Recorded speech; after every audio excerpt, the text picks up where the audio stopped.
देंगलूर येथील अंध विद्यालयात शिक्षण घेत असलेल्या एका अल्पवयीन विद्यार्थिनीच्या मृत्यूप्रकरणी देगलूर पोलीस ठाण्यात 5 जणांविरुद्ध गंभीर स्वरूपाचा गुन्हा दाखल करण्यात आला आहे।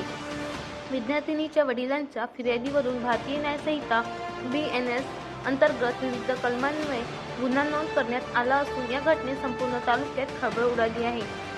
उदगीर येथील रहिवासी गजानन ज्ञानोबा मानकोरे यांनी दिलेल्या फिर्यादीनुसार त्यांची मुलगी ही देंगलूर येथील अंध विद्यालयात शिक्षण घेत होती व वसतिगृहात राहत होती।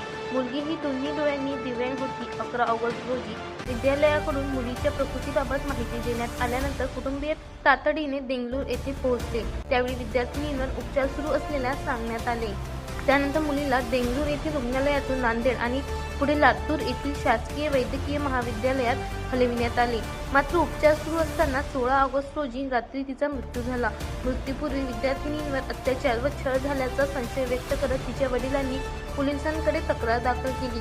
पोलिसांनी दाखल केलेल्या गुन्ह्यानुसार वसतिगृहात राहत असताना एका युवकाकडून विद्यार्थिनीचा वारंवार छळ होत असल्याचा आरोप आहे।